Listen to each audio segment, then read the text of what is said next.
Welcome to Spacevidcast 238. Did you hear that? Yes, it's still going. Yes. Yay. That's what happens when I complain in a show. Stuff gets done. That's right. So thank you, Steve Green, for making that actually work. I like that. Unfortunately, that happens for the very last show of the year. That's like my Christmas present. Right. Yep. That's all you're getting, by the way. Spacevidcast 238 is the last show of 2009. Thank you so much for joining us live. My name is Benjamin Higginbotham. With me, as always, is beautiful, lovely, wonderful, talented, and wearing a Spacevidcast shirt. See that right there? Carrie Ann Higginbotham. And we've got an action-packed episode for you tonight. We have got Douglas, I don't know how to pronounce his last name. Mallette? Give me a yes. Yes? Mallette. Great. Whew. He's like, no, but we're just going to say yes for you. Well, we've got a giant screen where we can actually see what he's doing. I know, but what happens if it's no? And then I'd be like, eh. That's what we're calling you today, Doug. He's the author of Turning Point, which is available on Amazon.com. Actually, we've got a nifty graphic of that in the end of the timeline sequence. You can get that at Amazon.com. This is not, we normally bring on a lot of Apogee book people. He's actually not an Apogee guy, but it's a fantastic book, and we'll have him on later. That was a horrible segue. Actually, for those of you who have been with us for at least a good part of this year, the Twitter workbook where I appeared in, that we also had David Haslam came onto the show, came onto the show, was in-house guest as opposed to on Skype.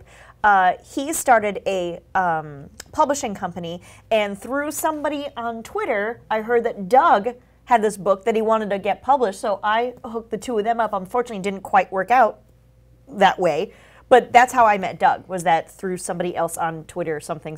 So did you just promote like a failure of He was denied by Apogee too, but it doesn't really matter. Before we get into space because news, he got the book out, so. Before we get into space news, I just want to say you were published in the Twitter workbook, right?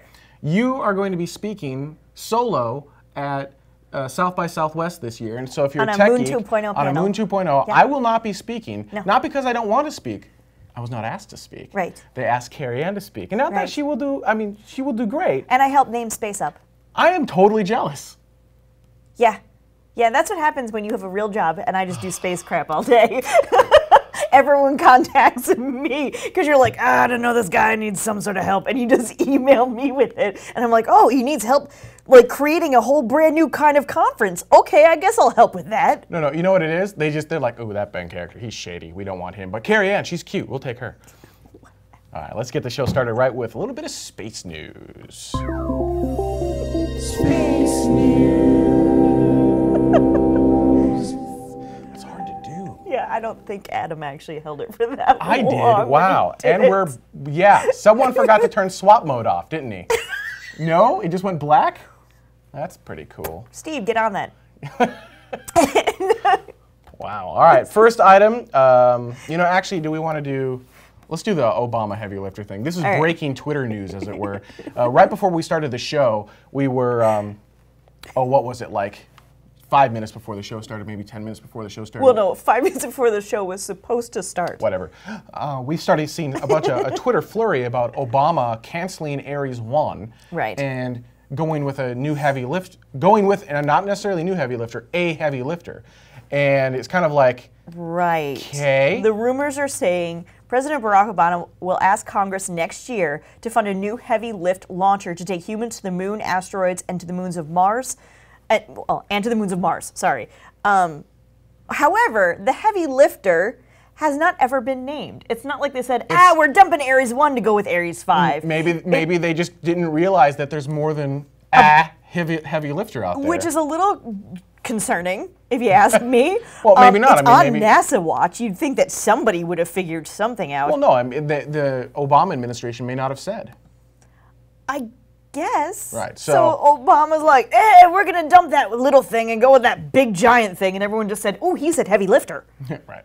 So it's all rumors at this point. It's hearsay. Yes. Kind of. I mean, we don't have any confirmed sources. And we're reading a bunch of news sites, and they're all like, we've got this exclusive information, and none of them are actually exclusive. Yeah, everyone says they're exclusive right now. Which is kind of we don't know if it's Ares 5. We don't know if it's not Shuttle C. We don't know if it's, although I don't know that not Shuttle C is really a heavy lifter. We don't know that it's if it's the one that really ticks me off. Direct or anything like that. What I do find interesting is that they did. Let's play this out for a moment and say that they do cancel Ares 1, and let's just say that they go with either Ares 5 or something else. How many times are we going to make NASA shift and change directions? Because quite frankly, by the time they get something done, say Obama doesn't get reelected, yeah. we're not going to get this silly thing done before it doesn't matter. Let's just say he goes all the way, all 8 years. Right. It's still not going to be done. Right. So it doesn't matter. So what happens when the next president comes on board? Are we going to force NASA to change direction again and then blame NASA for their lack of ability to deliver anything? Probably. I'm just saying. Isn't that what don't get me normally wrong. do? Don't get me wrong. I will be critical of NASA and I'll be critical of Constellation when it's due. But right now, it's just like, you know, we had gotten this far. We were actually doing some stuff. Don't make them change direction again. I don't know that that's what's going on, right? So. Right. There but you it go. could, and so there. But there is some good-ish news. This is kind of bad timing because it's right before the holiday season. But there's a new UnConference being organized called SpaceUp. Yes. For those of you who are not familiar with an UnConference, or what's kind of like a bar camp, if you will, it's where everyone who's there are no spectators. Everyone is a presenter. Everyone there is expected to participate in some sort of panel or roundtable or just some sort of discussion going on, and in this case, all about space and space travel, particularly human spaceflight, which I think is very, very cool. SpaceUp is what they've decided to call it. It will be in San Diego in spring of 2010, which for those of you who are on the other side of the world, spring of 2010. Because we have a worldwide audience. We do. Quantum G came in the room and was like, what, how am I supposed to know what spring is exactly? You're right. No, you're totally, totally right. So I believe that Chris Radcliffe, who is the organizer of the whole thing, is shooting for April, May-ish, so early second quarter, late first quarter of the year, right in there somewhere. He doesn't want to have to compete with something like South by Southwest, of course, but at the same time, he wants to have a lot of people there. I believe we are a media sponsor. If I have no idea. I think we are. But the point, one of the reasons I wanted to bring this up is we need your help to make this thing go. I actually think it sounds really cool because I'm all about social media, new media, and I like conferences, and I think this is a really awesome idea. It's kind of like South by Southwest meets space. Right.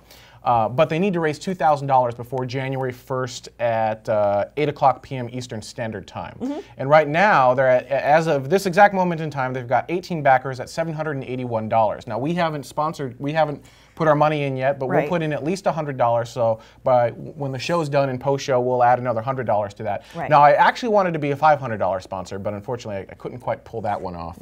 We're going to try, but I won't be able to make it by the January 1 deadline. Right, exactly. But if you go to spaceup.org and then go into the register, and then you can click on the pre-register button, you have the ability to, at that point, back the project. And if they reach $2,000 before their deadline, that helps them with this Kickstarter program that helps essentially kickstart the conference. Yeah. And so I think it's a good cause. I don't know, I can't vouch for what happens to any of the money at that point, but I would love to see this conference happen. And if you want to go and see a space conference, help them out. Anything from like $10, $25, $50, $100, or $500. And the other really cool thing is that you can donate as little as $1, but if you're pledging $10, you get a patch. If you pledge $25 or more, you get the patch and a T-shirt. If you pledge $50 or more, you get the official, you get the patch, a priority registration, and the T-shirt, plus some other little, silly little things.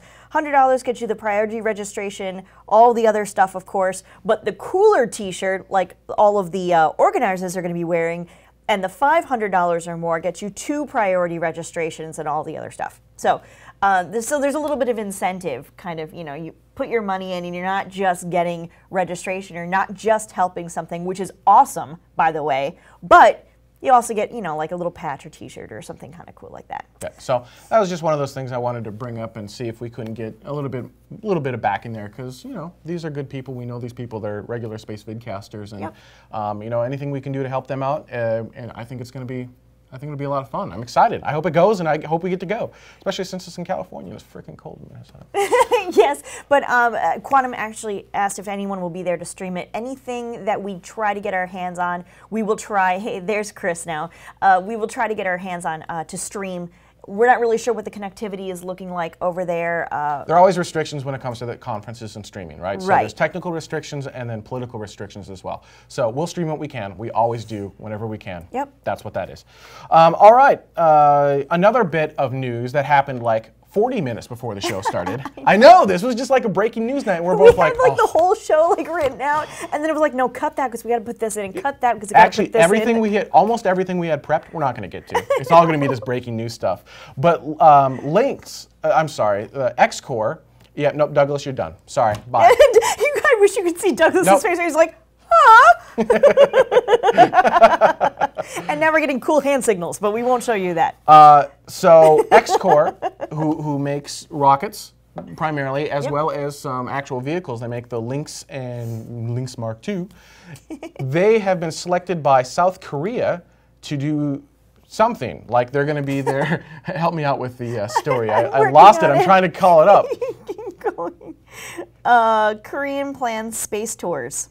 Yeah. Oh, yeah, that's it. So Suborbital, they're going to be doing what Virgin Galactic does, but for South Korea. Correct. So that was, and that's not rumor, that's actually official. Right.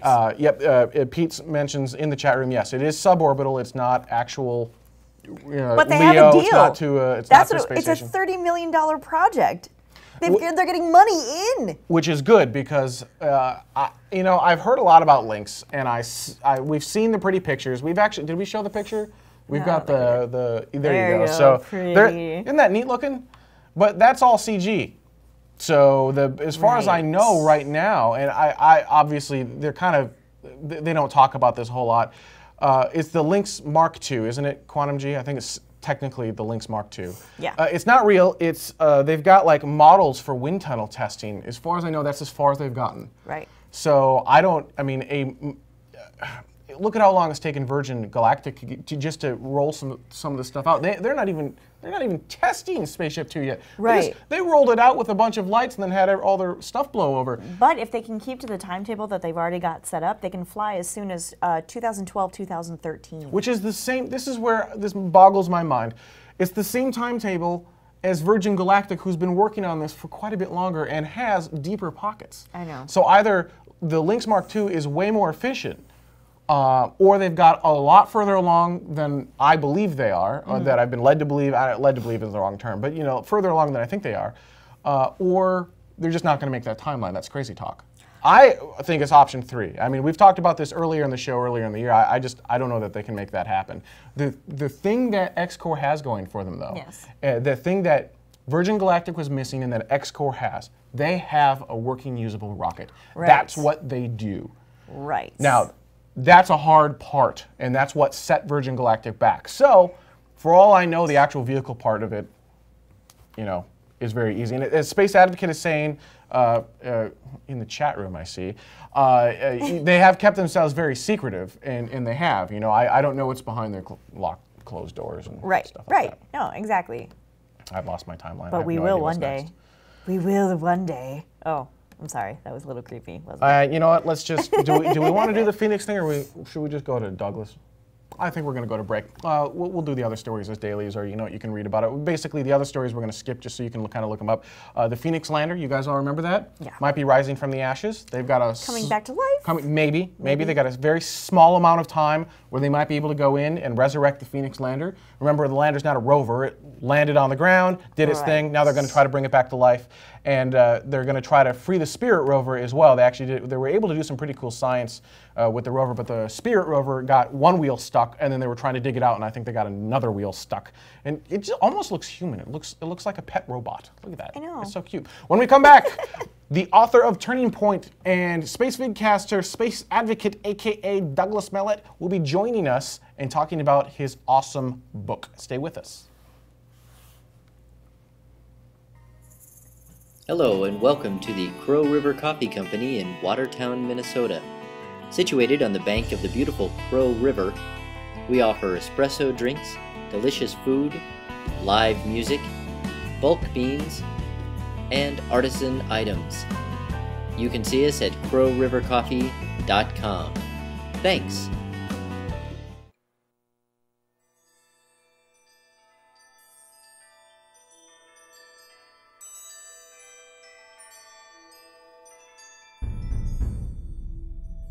Man in his quest for knowledge and progress is determined and cannot be deterred.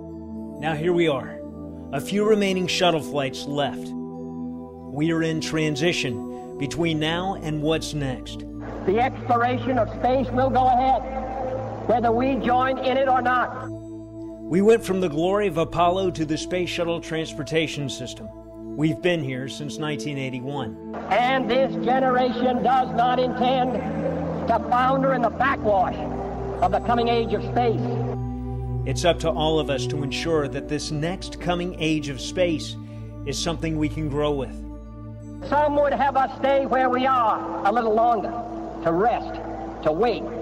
This country of the United States was not built by those who waited and rested and wished to look behind them. What happens next is up to us. Will we compromise? Will we be risk adverse? Will we accept the challenges in ways we haven't thought of before? What legacy will we leave behind for generations to come? As we watch these remaining shuttle flights, let it be a celebration of what's to come, of what could be possible.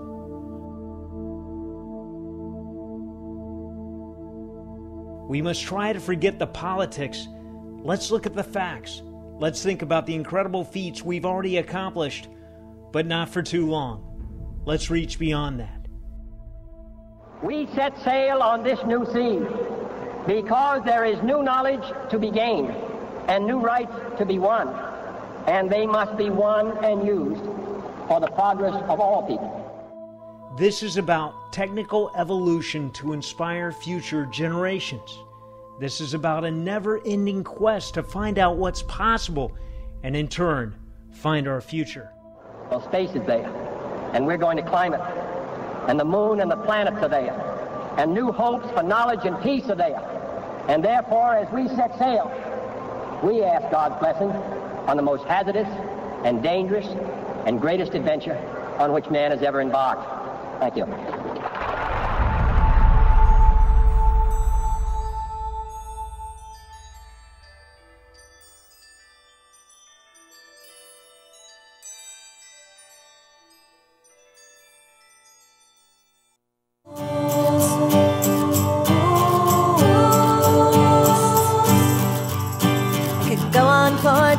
Extolling the ways investment in NASA makes sense.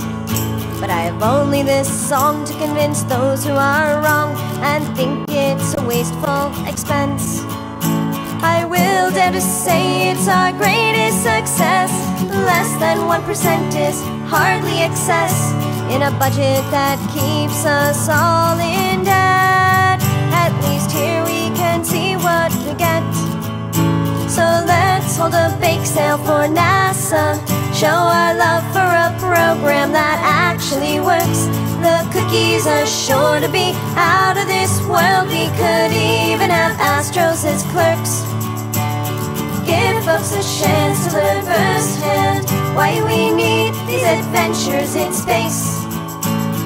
How it affects them directly at home and elevates the whole human race. Human race. Humans in space.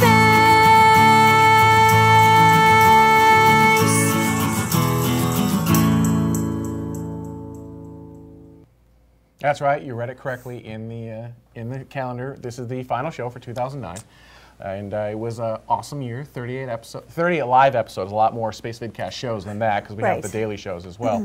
But it's been a lot of fun. So we'll wind down the 200 series of shows and spin up with 300 series of shows next year. And as usual, every year I try to do something big and new and interesting. And then we fail at like 2/3 of it, but 1/3 of it sticks. So we'll probably end up doing the same thing. And so far, I'm still here. So far.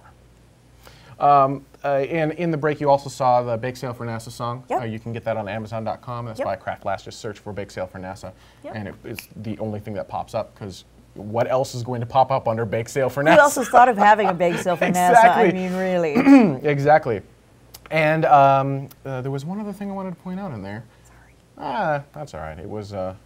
It's been a great year, and I just wanted to thank everyone for joining us. Joining us now, live via Skype, is Douglas Mallette, also known as Space Advocate in our Spacevidcast chat room. Yes, he's a Spacevidcaster, and the author of Turning Point, a book that you can also buy on Amazon.com by going to tinyurl.com/Mallette. Right there, you can see on your screen. Douglas, thank you so much for joining us. We kind of threw in the middle of that break the clip about the future of NASA just for you and for Space Shark and for, what's the organization he's with? The Space... It'll come to me later. Yep. Yeah, we threw it in there because you are an advocate for space and for continuing this, and thank you very much for joining us.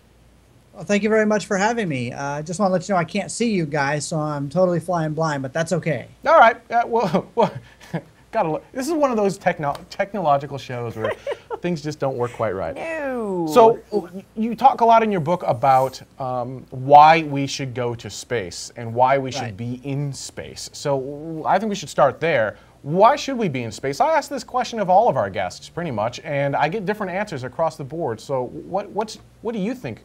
What reason do you think we should be in space for?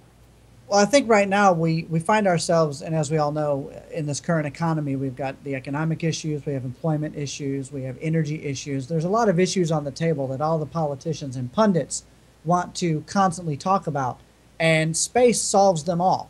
As far as I'm concerned, instead of trying to find a specific solution for each problem, space ends up knocking out 4 or 5 of these all at once if we just employ some of the proper governmental fixes to let the commercial space industry develop and grow.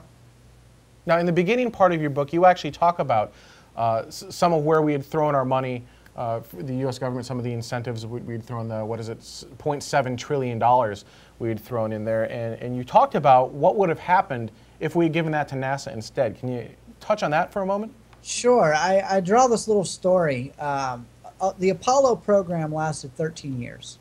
And it cost, in 2008 money, $150 billion to pull off. So if you were to take that $700 billion stimulus and dump it right into NASA and say, you know what we're going to do is we're going to build a moon base, not just flags and footprints, but we're going to go there and do something for the long term. And we're going to get other countries involved to help and whatnot. You'd be able to fully fund 4 full-size Apollo programs. Each one of those programs employed 400,000 people. So 4 times 4, you got about 1.6 million people you could almost directly employ to make that happen. Make it a 3-tier thing. We want to build something on the moon. We want to go to an asteroid and try to look at how we can mine resources and land on it and do that.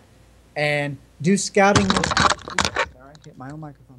Do scouting missions to Mars and kind of make it a 3-tier effect. And just employ a boatload of people to do it, but not all government employees. Work it in a way so that that money is spent, not just one big chunk of $700 billion to NASA, but maybe $100 billion, $200 billion to NASA, which in and of itself would give half the people there a heart attack.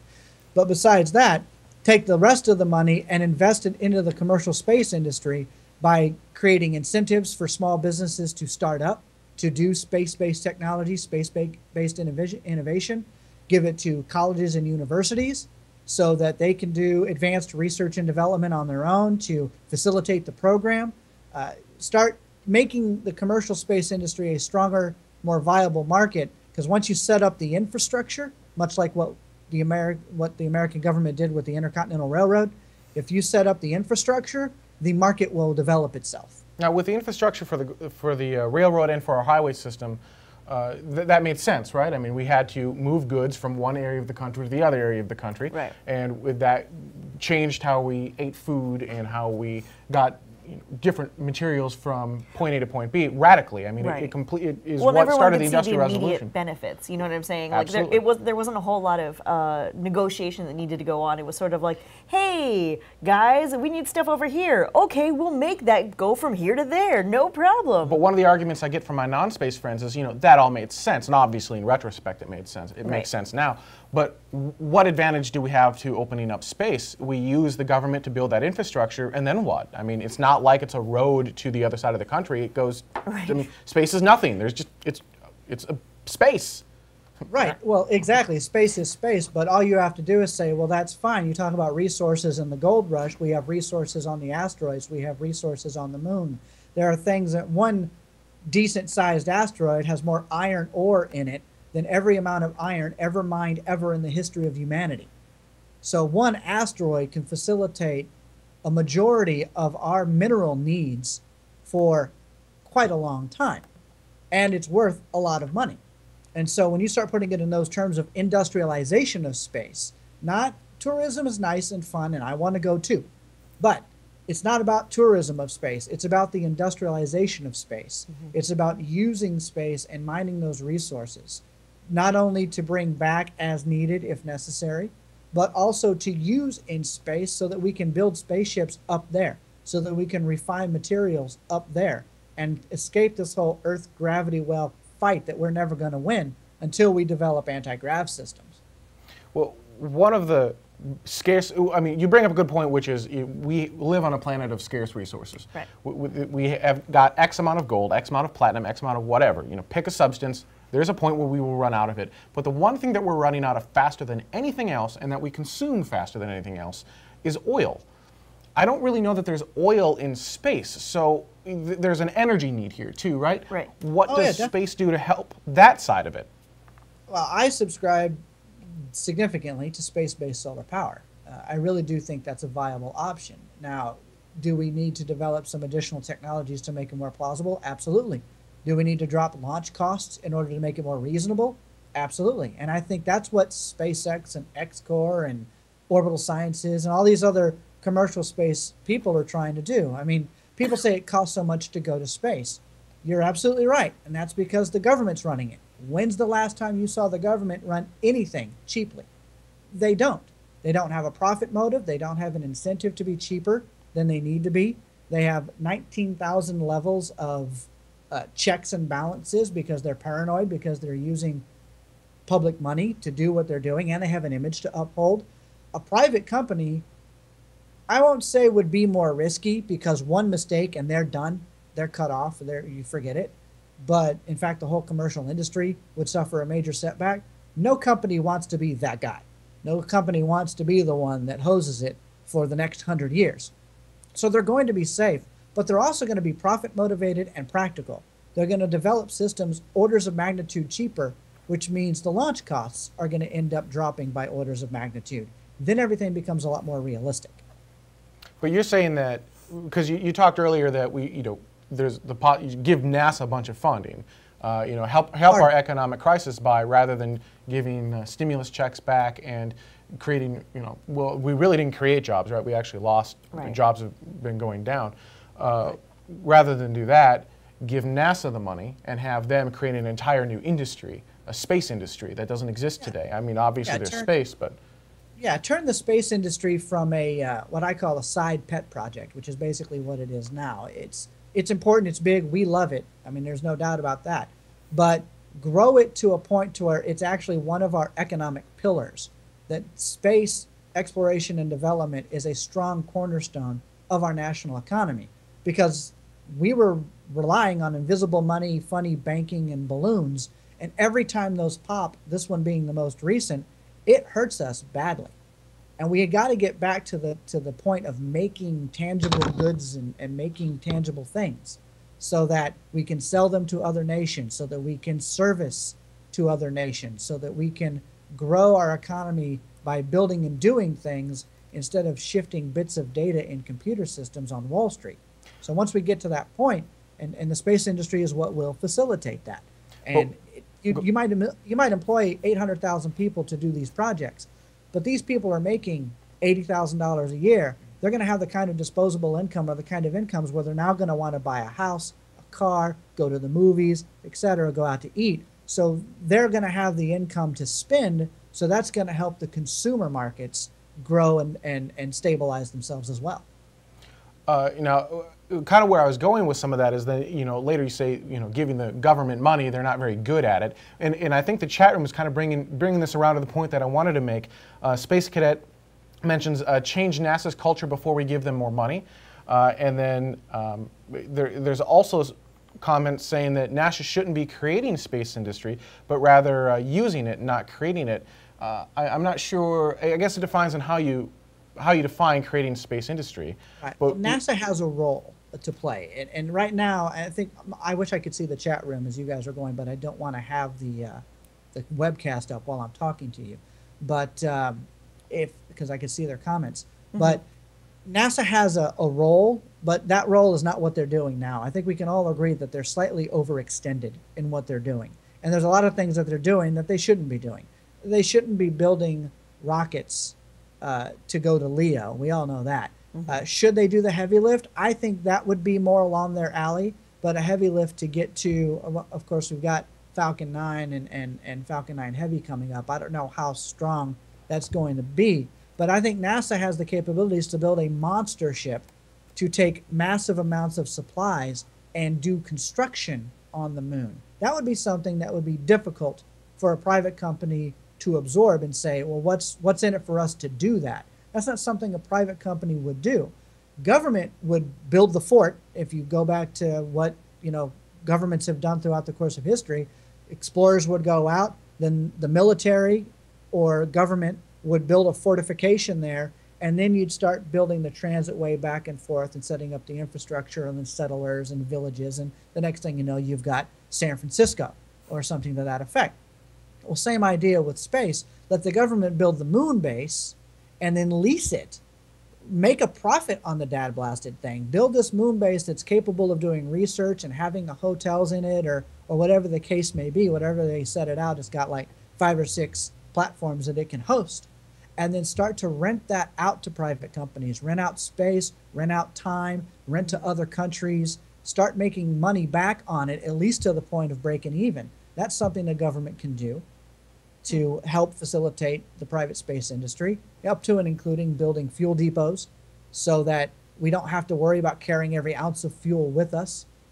Go launch from the Earth, go to a depot that's been already filled with automated refuel drones, if for lack of a better term, then fly to the moon, do what you need to do, refuel at the orbiting station that's around the moon, again, refueled by automated drones, and fly back. You don't have to carry as much fuel now. Your trip is a little more practical. Taking 2 comments that were in the chat room and kind of merging them. One was from Steven Space and the other was from a Geek Mom saying, well, instead of having NASA kind of build this stuff, what if we just turn them into the FAA of space, the FSA, I guess. Right. Because I think NASA's really good at the R&D Lewis and Clark crazy stuff. I think that's something that they pride themselves on. Going to the moon was a huge feat of R&D and thinking out of the box and inventing crazy systems, and how are we going to pull this off? And I think government money is good for that. Private money, there's no return on trying 9 different R&D methods to solve one problem. The private industry is going to want to streamline that so much that it might not be practical for them to do it. But the government would have the money and the resources to effectively blow, but they're blowing the money on trying to find that one system that does an amazing thing to solve the project or to solve the problem. And then, as we know, when NASA starts inventing crazy, whack, funky technologies to do these trips, to do these projects, they also end up invariantly inventing other technologies that are used in a whole host of other industries, especially like medical. I mean, we could go a whole list of medical technologies that have come from the space program, computer advancements, communication technologies, etc., that most people take for granted and don't understand came from space. A lot of those would have never been invented because the challenge on Earth isn't the same as the challenge of going to space. So you wouldn't think about those solutions, or that if they were to have been invented, it would have taken a lot longer for that to happen. So space accelerates the development. And this is essentially a new industry that you're talking about as well. I mean, we have a space industry in LEO, but we don't have any lunar mining. We don't have near-Earth asteroid mining. We don't have the ability to go to a Martian moon and look at it and mine it and put humans there, or even create additional colonies. So not only are you creating jobs here on Earth, and by your own accord, you're saying this wouldn't be the size of Apollo. This would be 4x the size of Apollo.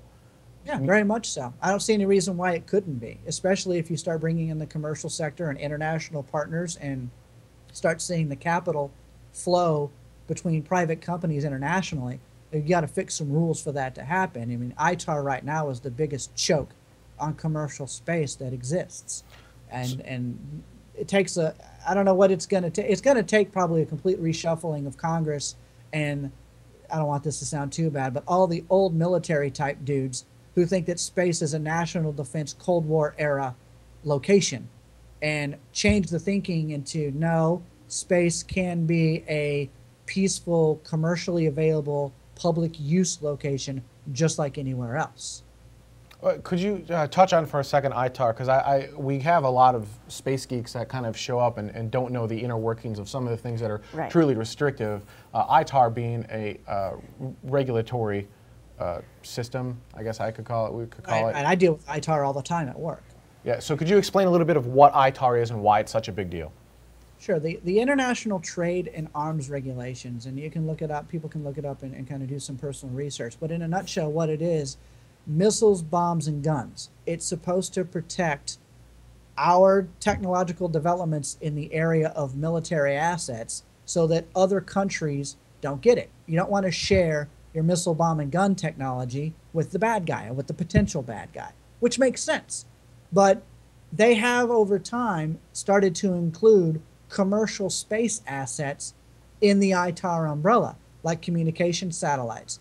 In 1999, there was a reformation of ITAR to include the commercial satellite industry, and in 2 years, we saw the market share, the American global market share of commercial satellite business drop 50%. No, about 50% in 2 years. It went from 75% market share, we own that market, and it dropped to 25% because private commercial space communications companies in America could no longer work with France, England, Germany, or anybody else in the private sector because of ITAR. And so that's a problem. And we're talking ComSat. We're not talking missiles, bombs, and guns. Right. So it's become so restrictive that they think anything that goes into space can be used as a weapon. As far as I'm concerned, a U-Haul truck filled with just the right amount of fertilizer can be used as a weapon. You don't need space technology to be a bastard.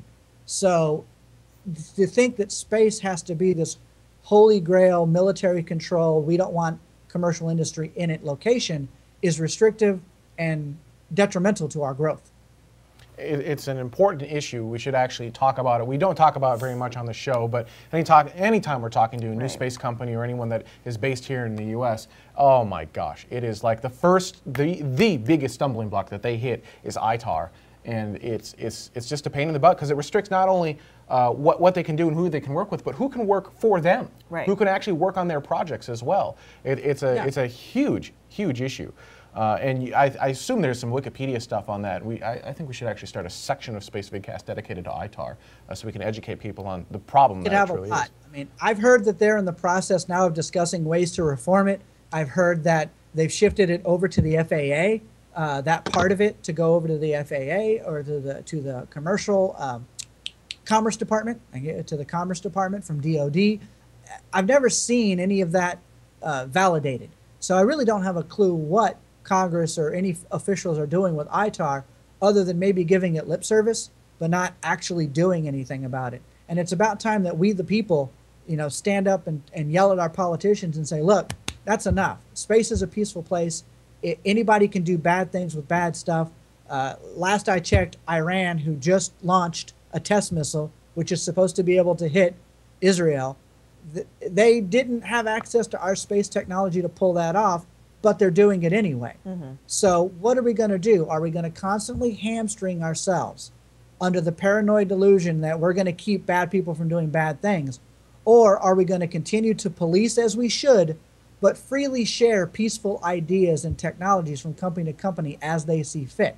Each company is going to be responsible enough to protect its own intellectual property and its own ideas so that another company doesn't steal it. They protect against industrial espionage in every industry that exists. So there's no reason to assume that the space industry is going to be any different. In fact, they might even be more restrictive because the technology is so innovative, so expensive, but also so lucrative.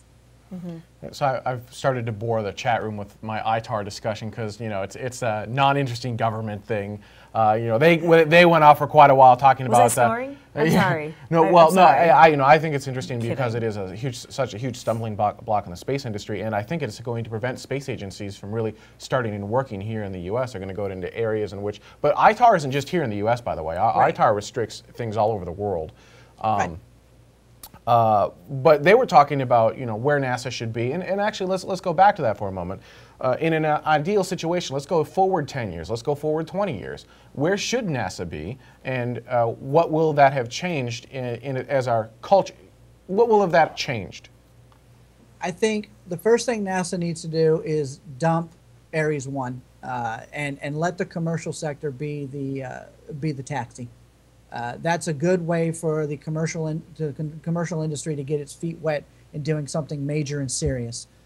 Then after that, they need to focus on doing the heavy lifter to go to the moon and do what needs to be done to develop the moon, and work with the commercial industry to do it. What NASA becomes really depends on what we do within the next 1 to 2 years.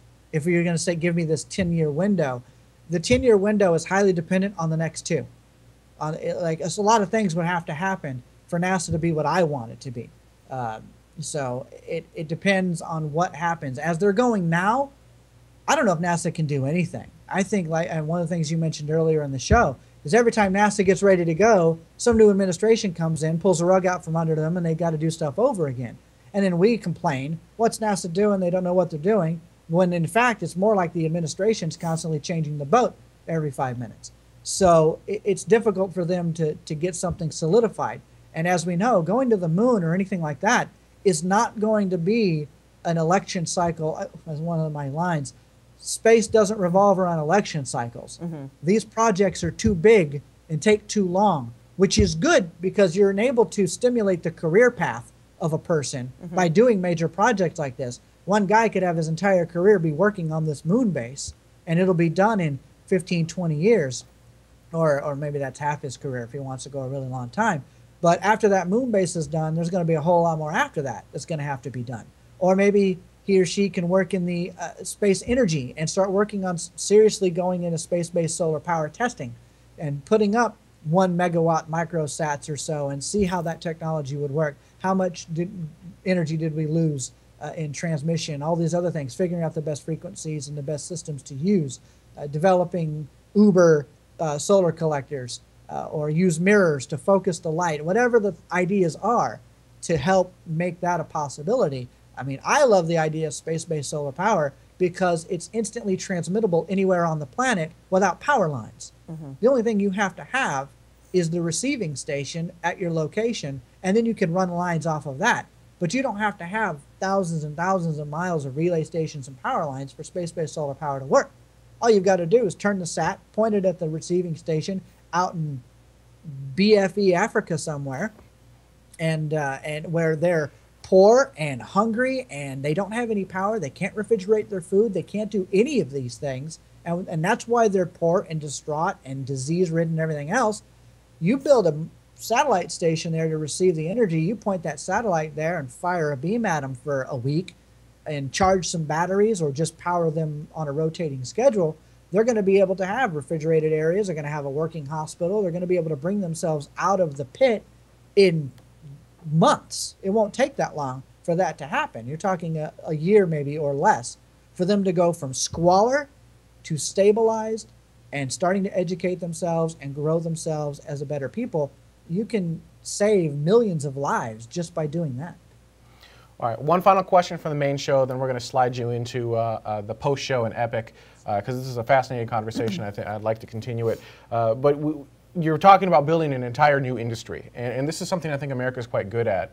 Industrial revolution, computer revolution, and internet revolution, and next the space revolution. But it feels like we're very resistant to this. I mean, everything you're talking about makes sense to a space advocate like myself.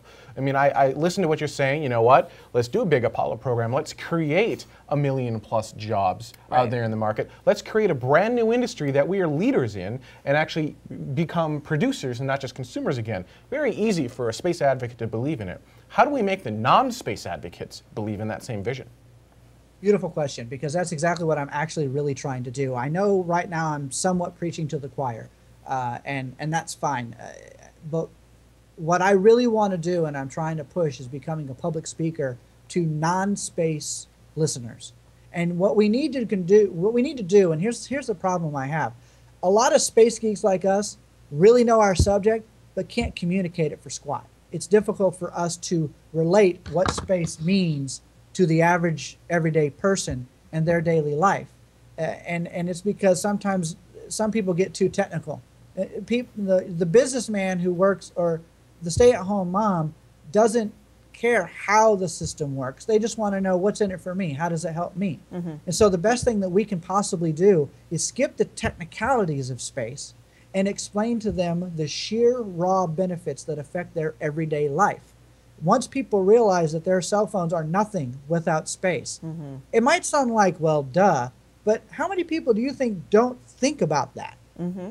How many people do you think don't put those two dots together and say, wow, if I didn't have this, my business would not nearly be as successful, or I wouldn't be able to communicate with my kids in an emergency or anything like that if it wasn't for space. Or the technology in their car that makes it safer, the tires that they have on their car, that the special rubbers or whatnot that were designed by the space industry, the medical advancements that help prevent, protect, and secure their life so that they can live to be 80, 90, 100 years old. Once people realize, wow, I didn't know the space industry gave us the CAT scan machine, you know, that the original intent was to scan the Apollo skin for radiation testing, and some guy had a whopper of an idea and said, wait a minute, what if we tried this on people and scan them? Voila, CAT scan machine, or advanced diagnostic imaging, or kidney dialysis machines, or water purification systems, or insulated paint for their home. Well, one key thing, if you can show a person how space saves their wallet every day, then they're going to listen to you and they're going to appreciate space a lot more.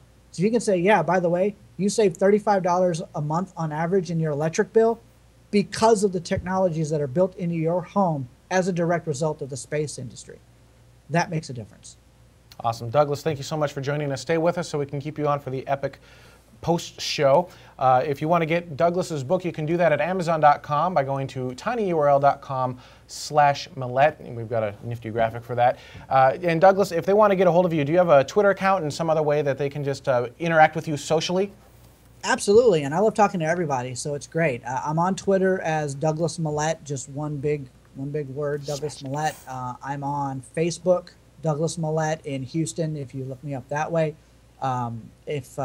If you're trying to find the book besides a tiny URL, that's good. That's good. If you're on Amazon, if you just type my name, I'm the only one, and so my book pops right up. I guess my name's rather unique. I'm not sure, but it'll pop up by my name too. And so, Facebook, I'm on Twitter. Those are definitely the two best ways to reach me. Awesome. And by the way, if you're on Amazon and you search for Turning Point, that will not work. You do need to search for his name or use that tiny URL, which will bring you straight to his book. Douglas, thank you so much for joining us, and thank you everyone for joining us all throughout 2009. It was a lot of fun doing the 200 series, and I can't wait for you guys to see what I have in store for the 300 series. It's going to be pretty cool. As always, when you join us live during the post-show, we're going to be talking about some of those changes, and we're going to be bouncing some ideas off of you guys because it is, frankly, a community effort. It's not just Karen and myself. It's everyone that helps build this show. We are nothing without you, and we want to know what you guys have to say. So certainly join us live every Friday at 2 o'clock a.m. Coordinated Universal Time. We're scheduled to come back on the air sometime in early January, most likely January 8th at 2 a.m. Coordinated Universal Time. That's Thursday, January 7th for those of you in the U.S. However, there is a possibility that we will be changing the time of the show, although very slight. So stay tuned to our Twitter channel for that at twitter.com/SpaceVidcast, and we will see you guys in 2010.